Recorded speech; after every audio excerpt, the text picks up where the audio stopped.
പള്ളിക്കെട്ട് ശബരിമലക്ക് ആരെ കാണാൻ സ്വാമിയെ കാണാൻ സ്വാമിಯೇ ಅಯ್ಯಪ್ಪೋ ಅಯ್ಯಪ್ಪೋ ಸ್ವಾಮಿಯೇ ನಮಸ್ಕಾರ.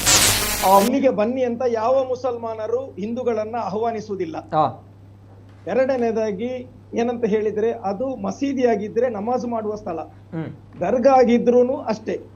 ಆದ್ರೆ ಅಲ್ಲಿ ಬಂದು ಏನು ಪ್ರದಕ್ಷಿಣೆ ಹಾಕುವುದಾಗಲಿ ಮತ್ತೊಂದಾಗಲಿ ಇದು ಇಸ್ಲಾಂ ಒಪ್ಪುವಂತದ್ದಲ್ಲ. ಇದನ್ನು ಮಾಡಿ ಅಂತ ಮುಸಲ್ಮಾನರು ಹೇಳಿದಿಲ್ಲ. ಇಷ್ಟಾಗಿಯೂ ಯಾರಾದ್ರೂ ಮಾಡಿದ್ರೆ ಇದಕ್ಕೆ ಮಾಡುವಂತ ವ್ಯಕ್ತಿಗಳೇ ಹೊಣೆಯಾಗಿರ್ತಾರೆ ಹೊರತು ಮುಸಲ್ಮಾನರು ಹೊಣೆಗಾರರು ಅಲ್ಲ. ಆಮೇಲೆ ಏನು ಆ ಮಸೀದಿಯಲ್ಲಿ ಸಂಗ್ರಹವಾಗ್ತದೆ ಆ ಮಸೀದಿ ಇದರಲ್ಲಿ ಬಂದವರಿಗೆ ನೀರು ಕೊಡ್ಲಿ, ಅವರು ಬಾಯಾರಿಕೆ ಕೊಡ್ಲಿ, ಅವರಿಗೆ ಒಳ್ಳೆ ಊಟ ಕೊಡ್ಲಿ, ಅಥವಾ ಬಂದವರಿಗೆ ಒಂದು ವಸತಿ ಪ್ರದೇಶ ಮಾಡ್ಲಿ, ಆಗ ಏನಾಗ್ತದೆ ಅಂತ ಹೇಳಿದ್ರೆ ಒಂದು ಸೌಹಾರ್ದತೆ ಅಲ್ಲಿ ಆಗ್ತದೆ.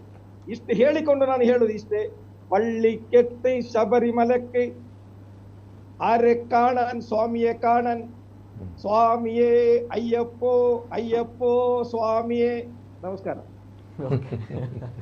ನಮಸ್ತೆ ರಹೀಮ್ ಉಚ್ಚಿಲ ಅವರಿಗೆ. ಓಕೆ ಎಸ್, ಇದು ರಹೀಮ್ ಉಚ್ಚಿಲ ಅವರು.